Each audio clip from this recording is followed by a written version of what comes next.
and you're invoking this idea of fire, serious communism. Isn't that a little bit severe? I don't think it's any more severe than starting with the assumption that I'm part of the alt-right. Hey there, Mug Clubber and or YouTuber. We are introducing a new segment today.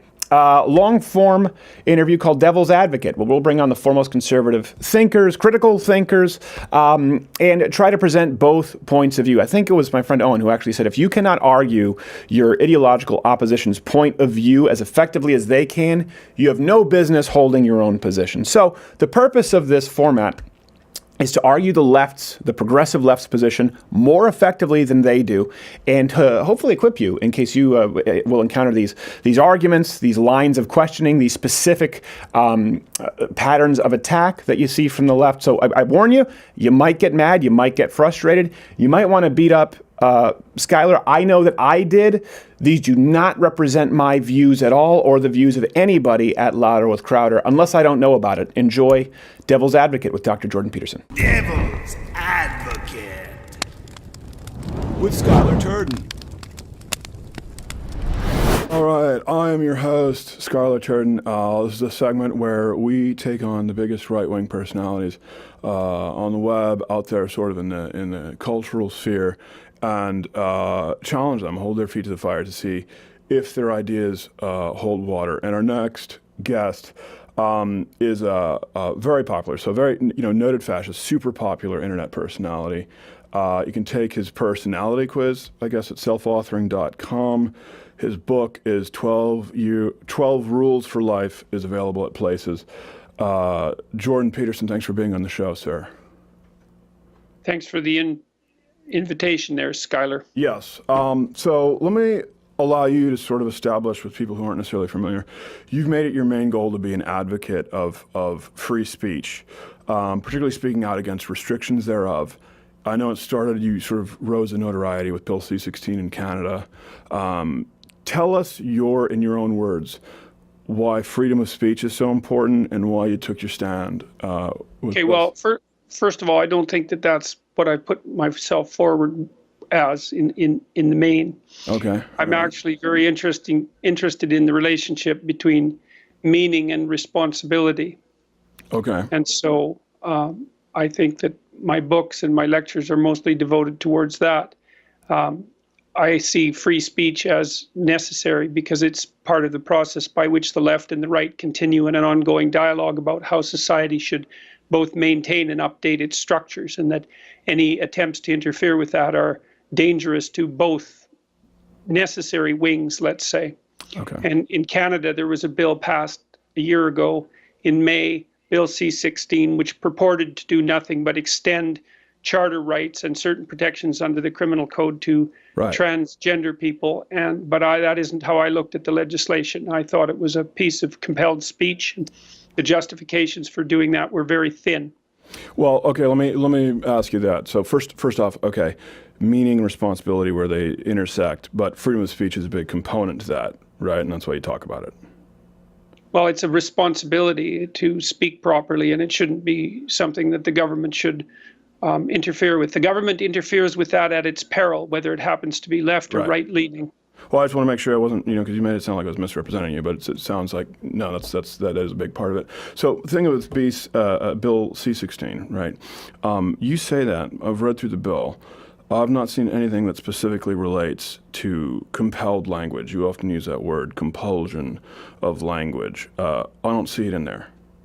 That's because it was a particularly treacherous piece of legislation, and most of what was reprehensible about it was hidden in the surrounding documentation, mostly on the Ontario Human Rights Commission website. The federal government announced publicly before they took the link down that the bill would be interpreted in light of the documentation on the Ontario Human Rights Commission, which clearly made it grounds for civil action, at least, and perhaps criminal action to misgender someone, despite the lack of any norms currently operating with regards to the use of gender pronouns, for example.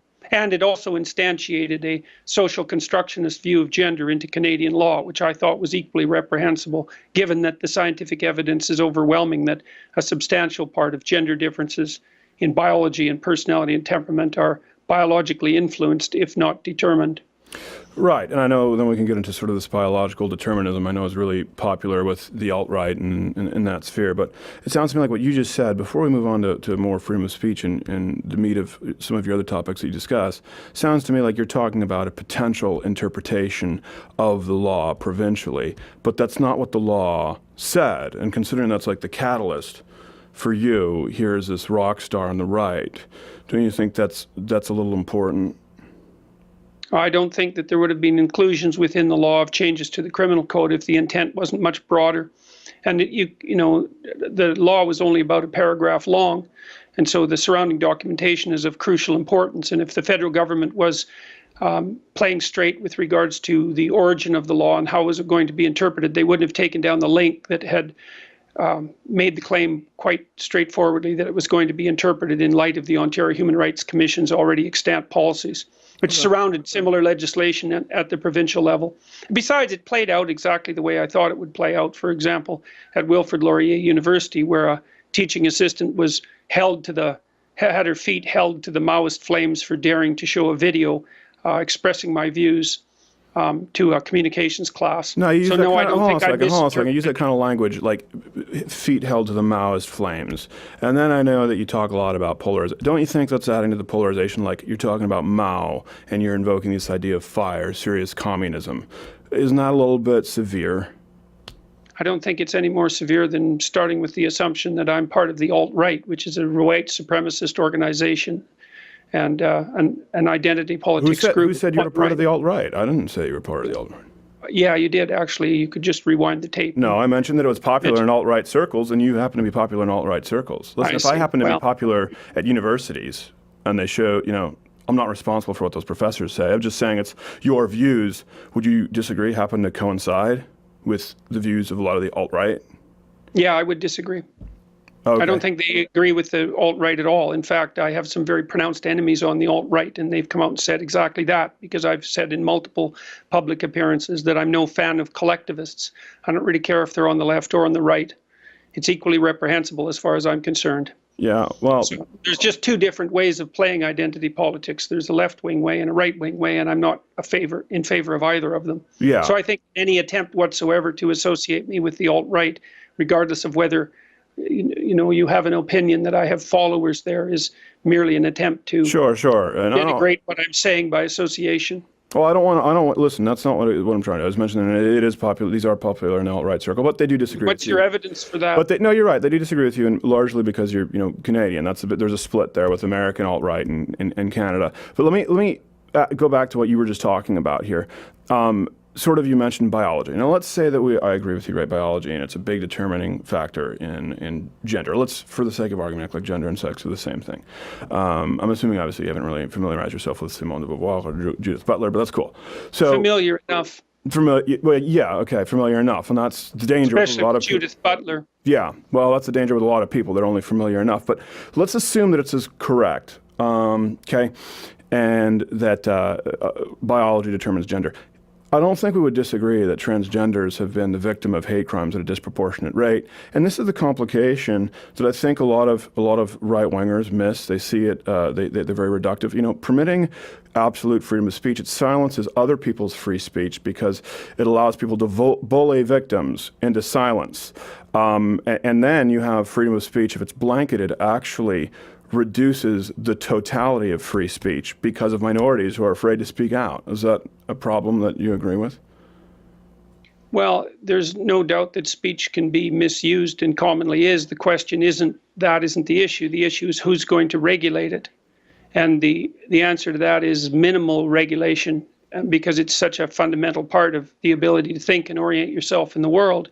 And so it's perfectly reasonable to point out that free speech can be abused and has been in the past, but then the devil's in the details. Right. Say, well, it's been used to oppress minorities, well, also to free them. We might point out the left wing was a tremendous advocate for free speech right up until, I would say, 5 or 6 years ago, partly because people who are oppressed need free speech above all else to make their claims heard. I mean, that's always been the fundamental case. But that's not how it's playing out. It's not how it's playing out for 5 years. I don't know what the hell that has to do on the broader scheme of things. You can be sure that any restrictions that the left manages to put on free speech will immediately be co-opted by the right. So it's an extraordinarily foolish game.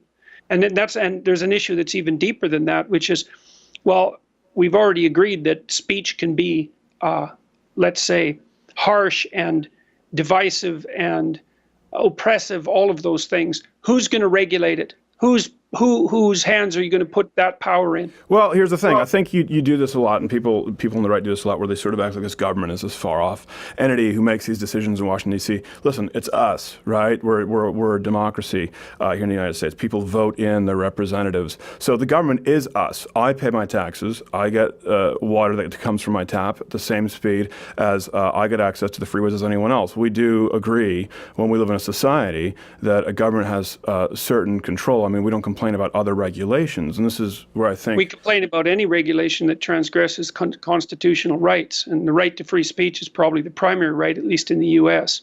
Okay, but so it's also the right upon which the entire government edifice is built, and to say that you can elect representatives who are going to regulate free speech ignores the fact completely that you don't have an absolute democracy, you have a constitutional democracy. Well, these same regulators, they're in charge of what can be said as far as libel laws with the press. So we do have a freedom of the press, but we do have actual libel laws. There are regulations on firearms, right? You don't think that you should be able to go off and own a tank. So again, these are constitutional amendments. Libel laws, like we discussed, those would fall under freedom of the press, the First Amendment, with freedom of speech. Why? I think the restrictions that are placed on free speech are already plenty sufficient. Okay. And to extend them to any degree is a very big mistake. And besides, there's a huge difference with regards to compelled speech. I should point out that your American Supreme Court in the 1940s made compelled speech unconstitutional. So Canada passed a law that would be clearly unconstitutional in the United States. It was also a law passed at the federal and provincial level because it compelled speech that had absolutely no precedent in English common law. Because there's a difference between saying what people can't say, sure, and so that's libel, and saying what they have to say, which is compelled speech. And the Supreme Court said very explicitly in the United States that it was a mistake both on the part of restricting the speaker and restricting the listener to compel people to utter words with which they did not agree. Now, there's certain exceptions for commercial law, but there are no exceptions in non-commercial speech. And so to bring in libel law and that sort of thing is a complete red herring. Well, hold on. I want to be sure, because you just mentioned red herring here. You say, so I want to make clear that I understand. Your problem is with compelled speech then, correct? Not saying what you can't say, but forcing people as to what they can. Well, I'm absolutely no fan whatsoever of hate speech legislation, but which is I suppose the logical extension of laws attempting to restrict what you can't say. Right. So I think hate speech laws are dreadful, and I think they're being misused all the time, and that we've only seen the beginning of that. But the issue of compelled speech is worse than the issue of regulating hate speech, because it requires people to utter words that they did not formulate and may not believe. So it violates freedom of conscience. It violates the responsibility that each individual has to only say things they believe to be true and representative of their viewpoint. It interferes with their ability to think and communicate, and it makes them terrified of potentially terrified of government and other organizational intervention. Well, people are terrified right now because the First Amendment was written long before social media and Facebook, and so now the speech is very invasive. You used to be able to turn it off. Now you can't. We'll come back to that because I know we have a lot of topics to get into, and as in your words, you're not just an advocate of free speech, but the sort of where meaning intersects with responsibility. You just brought up hate speech laws, so I think it's a good transition.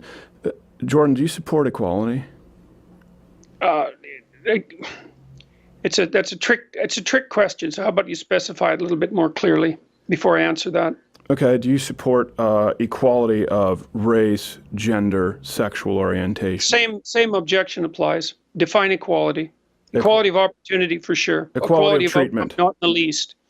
Again, it's insufficiently defined question. Okay. Equality of treatment. All right. Equality of opportunity for sure. I think that any bureaucratic structure that's set up that doesn't allow each person to be assessed on the basis of their merits in relationship to a particular function, like a job, is a big mistake for everyone involved, including the individuals that are unreasonably discriminated against. So Sounds like a long way around to say no. Let me ask you this: you've spoken out against the problem of free speech in regards to speakers, specifically on campus, universities, people being censored on social media.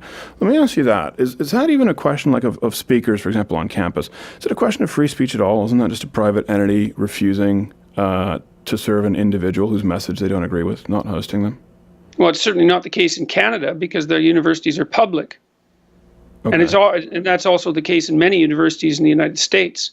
So, and then with regards to the private entities, I suppose it depends on why they're doing it and under what pressure they're operating. I mean, a typical trick now is to charge the individuals who are coming to campus outrageous security fees to prevent them from being able to speak. So there's plenty of what would you call it? There's plenty of lack of fair play at work in those sorts of situations. So I think universities above all should be cautious about restricting who's allowed to speak on campus for ideological reasons. Oh, I agree. I think they should be super careful. So I want to make sure that you only have a problem, not with private universities, but public universities? I didn't say I didn't have a problem with private universities Okay, doing well, it. I that's what I'm said it's clearly a problem with public universities doing it. With private universities, there is that additional element that you just described. Okay. So would you compel public universities to host speakers they disagree with? Define compel. Force them to host speakers they disagree with? I would encourage them to leave speakers alone. If student organizations invite them onto campus, then the university should do what it can to keep ideology out of the picture and to allow them to speak. Right. So public university is saying, okay, for us, Jordan Peterson is aligned because of his misgendering of people and his anti-trans, so to speak, or some of his whatever you want to use it, homophobic, anti-left-wing rhetoric, and then another university. Well, that's a typical example of exactly why it's very dangerous to let ideologues determine where the free speech line is drawn, because in formulating that question, you used a whole string of unwarranted epithets that you drew from very badly conducted press interviews to characterize my viewpoints. And so just by formulating the question the way you did, you indicated how terribly dangerous it is to allow committees of ideologues to determine who should be allowed to speak and on what topic. Well, let me ask you this then. First off, you're saying you don't see yourself as having spoken any anti-transgender rhetoric at all? No. Really? It has nothing to do with transgender. It has nothing to do with transgender individuals. It has to do with compelled speech. Okay. The fact that it happened to involve a bill that involved transgender people was more I would say an accident. That was the issue that brought this to rise. So you'll use the people's preferred pronouns then?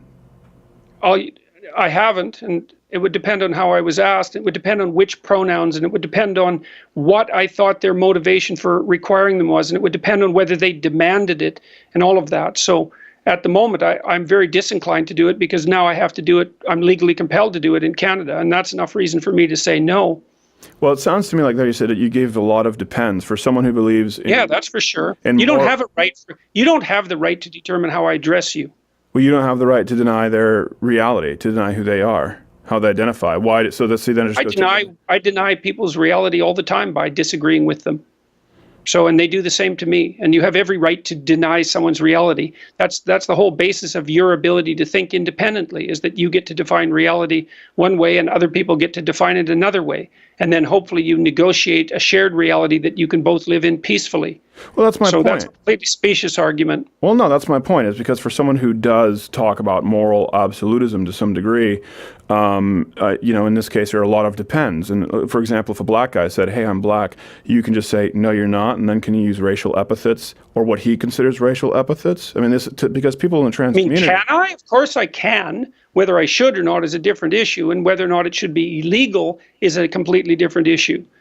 So whether I can and whether illegal. I should are not the same thing. No, it's not. It's illegal to go out and if a black guy to call him the N-word, that would be illegal. It's not illegal. Harassment. It's harassment. If you continually do it, it's not illegal. It's not illegal in the United States. Well, okay, I agree to disagree on that one because there's no disagreeing about it. It's not illegal. Yeah, well, go see how that works if you go on down to Spanish Harlem. Just be sure to upload it with a GoPro. I didn't say that you should do it. And I didn't say Right. that it was right, but I did say that it was legal. Well, yeah, I know, and that's kind of the bait and switch that you pull, Jordan, quite a bit. Is you say, well, I didn't say it was legal, I didn't say it was right. What do you think is right? Let me ask you this. Let me ask Laserin, what do you think is right as far as how to gender somebody who identifies, who has been abused, has been the victim of hate crimes their whole life, and wants to be referred to by their specific pronouns? What do you think is right? I think that your attempt to use hypothetical compassion for someone hypothetically oppressed is an appalling way to defend a compelled speech law. Yeah. That's what I think. Yeah, Because it puts, think about what that does. It puts you completely in the driver's seat, doesn't it? You get to sit there and think, well, I'm a compassionate, wonderful person with the essential mien of a saint, and this person who's addressing me is obviously entirely corrupt because they don't have the same moral compassion for the oppressed that I do. It's like, I'm not even going to engage in that. It's an appalling way of arguing. What makes you think that you're so compassionate? What makes you think that you've got all the right on your side? because I'm the only. So you don't think there's anything dangerous about the government attempting to produce compelled speech legislation on the back of hypothetical compassion? You can't see any way that would go wrong? Well, I'll talk about you. Then you're not thinking. You just talked that about sort of thing's gone wrong many times in the past, and you're using your mask of compassion and care for the oppressed to justify whatever actions you want to undertake.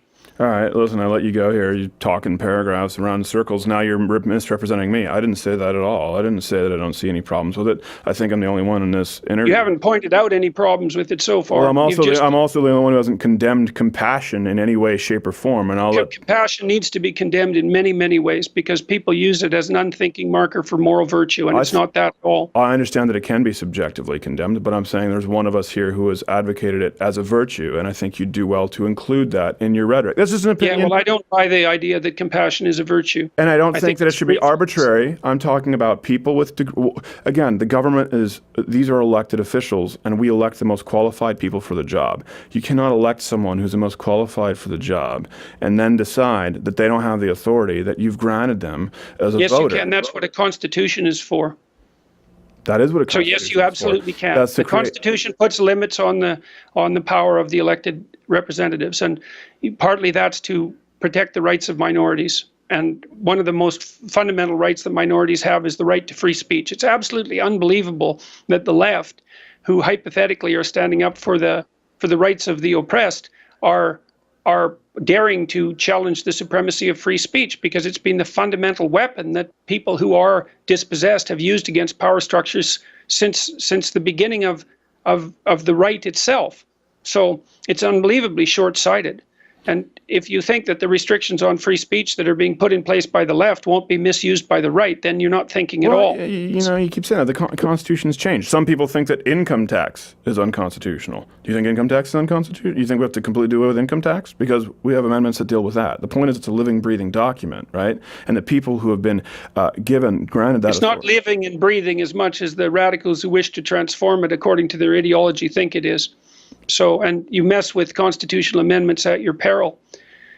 Okay, so the whole idea here, the fundamental, what would you call it? The fundamental assumption of this whole line of questioning is that your particular ideological stance puts you firmly on the side of the dispossessed, and that makes you admirable and correct. And first of all, I don't buy the argument that you're on the side of the dispossessed merely because you say you do. The fact that you're a straight white man. For limitations. Just the fact that you're arguing for limitations on free speech indicates to me that you're no friend whatsoever of people who are truly dispossessed. So, but those people disagree with you more than me. I mean, how many minorities really are lining up for Jordan Peterson? Right? Well, I mean, that's a rhetorical question, and there's plenty of people who are so-called minorities that are coming to my talks, for example. You don't have any hard data on that. So something like 90%, over 90% of Black Americans vote Democrat. It's not even close. Latino Americans, Asian Americans, it's not even close. It's 80 or above for every single demographic. So the point is, right, I don't want to speak for minorities, and I know you don't want to speak for minorities, but they agree with my stance a lot more. That's how they vote. So it's clear they don't have a problem with a guy like me. And I'm not saying that I'm inherently right. All I'm trying to point out is that I think maybe you're not consistent on freedom of speech. Let's ask this. This just happened this week. Facebook, Spotify, Apple, YouTube, right? They all banned the InfoWars channel.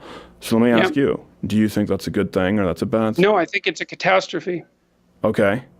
So what's your solution? Do you believe Facebook or YouTube should be forced to provide a platform for speech that they detest? No, I don't think they should be forced. I think that they've bit off far more than they'll be able to chew. How so? Because now they've decided that they're ethically responsible for the content on their platforms. So good luck with that decision, because they have an awful lot of content, and drawing the lines is going to be extraordinarily difficult thing to do. So basically, the way that these companies were set up to begin with is that people could post content and then other people could watch it and basically decide by their viewing. They could value the content by their proclivity to view. And now they've decided, as a consequence of this decision, that they're going to be in the business of arbitrarily determining what should and shouldn't be presented for public viewing. And they'll never run out of decisions to make. You know, lots of people who were watching Alex Jones didn't agree with him. They were just keeping an eye on him. So Like, I watched Alex Jones from time to time because I wanted to see what the radical conspiratorial right wing was up to. right, And now that's not possible. Now they're driven underground. way to And cover now your there's gonna tracks be with your also- browser history. I appreciate it. Let me ask you this. Yeah, go There's ahead. going to be all sorts of lines that they have to decide now. So they're going to take out Paul Joseph Watson next, Lawrence Southern. I mean, where are they going to draw the line exactly? Okay, so if it's against their terms of service, isn't it within their domain to revoke the channel? What's the solution? Of course it is. I didn't say they couldn't do it. I said it was a bad idea. Okay, so you're not. That's not the same thing. Okay, so you don't have a. So I think it's. Go ahead. Well, I think that I really do believe, and I'm sad about this. I do believe that they've bitten off more than they can chew, and that it's going to be, it's one small. It's a warning sign with regards to these media conglomerates that are attempting to produce large-scale public discourse, because now they've taken the role of censor onto themselves, and they'll find that that's a never-ending role that produces endless trouble. They've got themselves into endless trouble, as far as I'm concerned. And from a perspective of a clinical psychologist, I would also say the worst thing you can do to someone who's paranoid, the most ill-advised thing you can do to someone who's paranoid, is persecute them. Yeah. So now that, I mean, Alex Jones is always talking about, the little I know about him, he's always talking about conspiracies of one form or another. And now what has all the appearance of a conspiracy between 4 or 5 very large media conglomerates is aimed squarely at him. So all the people who are watching him, who are conspiracy-minded and somewhat paranoid, are going to think, well, Jones must be onto something, because otherwise these big conglomerates wouldn't have clamped down on him. No. It's a very, very bad idea, and millions of people watch him. So Well, these are people who censored. thought that Podesta had an underage sex ring in a pizza parlor. So I don't really think that this is necessarily the straw that broke the camel's back. It sounds to me. So I want to make sure that I clarify. Are you not amongst the people who believe that these big platforms like YouTube, Facebook should be treated like public utilities? Because there are a lot of right wingers who do believe that, like phone. Yeah, I think they should be treated as public utilities, because otherwise they can't exist. Because there's no possible way that these corporations can handle monitoring their content. There's too much content. So then, They'll run out of manpower to make the decisions. I mean, okay, so Alex Jones is now being banned. What do you think about people who've interviewed Alex Jones? Should they be banned? That would include Joe Rogan, for example, because he interviewed Alex Jones.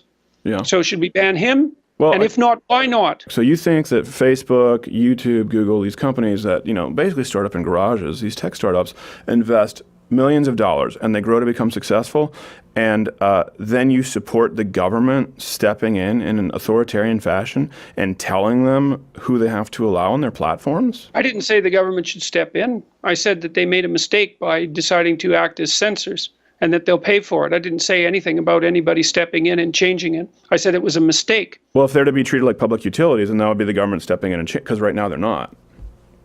Well, if they were to be treated as public utilities, that would be a transformation in the way they were regulated. So that really doesn't have anything to do specifically with the Alex Jones issue. Well, I'm just saying you would support it. You would support it. Okay. And let's reverse the question, because Okay. I'm the one having to come up with all the complex answers. All right. So Okay. how would you propose that these complex corporations decide which content is acceptable?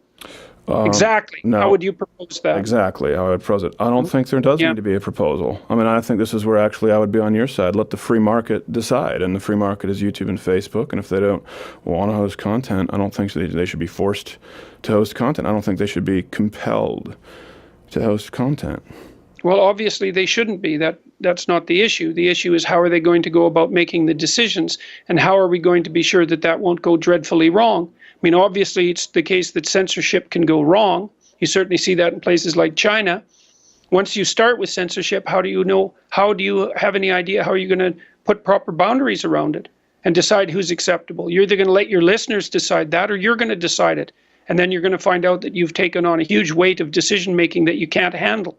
Or maybe I'm wrong. Maybe that won't happen. But it's certainly, I would be very loath to decide what needs to be censored, because the number of decisions I'd have to make would multiply beyond end. Well, I'm not saying let any specific individual decide. I'm saying let the free market decide. If people don't want Alex Jones on YouTube, then YouTube doesn't have to provide it. If people watching YouTube don't. I already agreed that YouTube doesn't have to provide it. I said it was a mistake to engage in censorship. Sure. Just because people are allowed to do something doesn't mean it isn't a mistake upon occasion. So I'm not asking for government regulation. And the idea that transforming these corporations into something approximating utilities would be a form of regulation is really and what would you say? It's an ill-formed way of posing the question. It's a matter of classification. Do you think that Alex Jones should be able to use a phone? I do think Alex Jones should be able to use a phone as long as he pays for it, as long as a phone company wants to offer him their services. Right, so the phone company offers everyone equal access to the services regardless of content. And I presume you'd object if the phone service started to decide that conversations shouldn't be allowed to occur. And so you can make a reasonable argument that these large-scale media distribution companies play the same role, but on a larger scale. It's not necessarily the case that it's an argument without flaw, but it's a reasonable argument. But I don't think that there's any real alternative. I don't see how companies like Facebook and YouTube can possibly police their content without producing far more trouble than they'll save. That's the issue. Well, I'm not so much just concerned about them policing the content. What I'm concerned with is, let's say we do the public utility sort of option, right? What I'm concerned with is the free market will be able to provide alternatives. You know, Alex Jones can go there. If we're consistent, and we believe in freedom of speech and the freedom of market as it applies thereof, we should be free to accept, we should follow this down the logical trail that there will be an alternative platform for Alex Jones or you. Yes, there probably will be. And that's also why I think it was a mistake for these companies to engage in the censorship, because I think that they're signing their own death warrant by doing so. It'll probably take 10 years to unfold, but it's a big mistake. And so that is what will happen, is because people will stop trusting YouTube and Facebook and so forth to provide uncensored access to content. And as a consequence, other forms of information distribution will emerge. So that's why I thought it was a bad decision from a corporate perspective. Okay. They had every right to make it, but I think it's a bad decision. If I were to walk into your house, okay? If I were to walk into your house right now and harass you and call you all sorts of names and get right up in your face and not leave after you've asked me to leave and continue harassing you without any refuge for you, would you think that is a crime for me to do that? I don't know why you're asking the question. So well, let me tell you why I'm asking. So now, again, this is why we're talking about the Constitution and guns. Now we have fully automatic AR-15s and things change, right? Times change. We need to adapt, and we've both agreed on that to some extent. Now, online, people like Alex Jones, they have the ability to invade your house digitally, continually, and harass and berate. You can always shut it off. Not necessarily. That's the thing. You can't shut off everything. You can't block people. You can't mute people on every platform. Then they can have your email on YouTube. You know, it shows up in your suggested feed. The point is, especially... No, that's a silly argument. You can just shut the whole thing off if you want. So it's a silly argument. It's not like someone invading your house. So because you can shut it off at any time. Okay. No, that's just not going anywhere, that argument. Well, what if someone has a computer in their house then? If they have a computer in their house, then it means that someone can invade their house that way digitally. There's no way to find a space away from these, particularly people like Alex Jones, most egregious offenders, right, who spread conspiracies and effectively lead to doxing of people. I mean, that's just... Well, a lot of this, the thing is too, it's again, the question is more fundamental. Let's assume that it's a bad idea for poorly supported conspiracy theories to be formulated and distributed. Yeah, let's assume that. Yeah, fine. Well, we don't need to put it in air quotes. We could probably both assume it. The question is, what should you do with people who are doing that? And the one answer is, well, do what you can to silence them and drive them underground. The other is, let them talk and let people make up their own minds. And my sense is that people are wise enough to listen to people of that sort and decide that that's too extreme. Now, not everyone, because conspiracy theorists can find followers among people who are disagreeable and somewhat paranoid. But it's best for everyone, including the conspiracy theorists themselves, that those things are aired in public discussion, because it helps keep people sane. You know, like I've known people who are a little bit on this. I disagree. Yeah, but that's because you don't know what you're talking about. No, I think you're incorrect. Listen, there are more Americans who who believe in angels than in climate change. The top shows are the Kardashians. Look at what's on television. I don't believe that the American public, that anyone should be granted the same. It's not the issue. Yeah, it is. You said that they issue should be wise. They should treat them wise enough. I'm saying I don't think they're wise enough, and that's why they're wise enough compared to the alternatives. Okay. You know, your system in the United States was never set up under the presumption that the people were wise. It was set up under the presumption that the people, regardless of their wisdom, had the right to self-determination. And even more importantly, that although the people themselves might not always be wise, there isn't a better source of authority than the people themselves. So that no matter how corrupt and foolish the people happen to be, whatever systems you put in place to supplant them will be worse.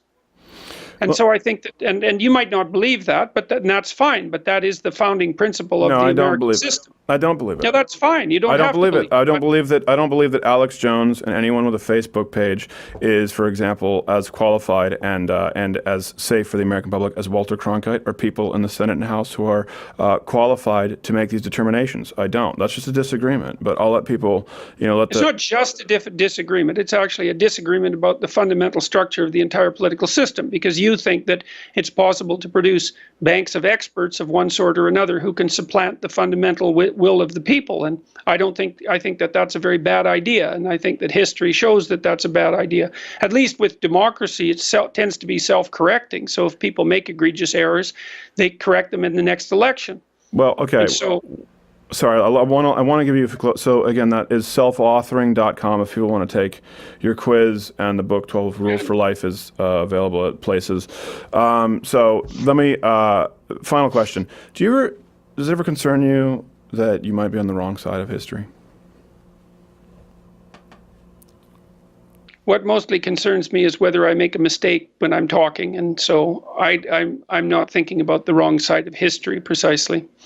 So does it concern me that I might be making mistakes? That concerns me all the time.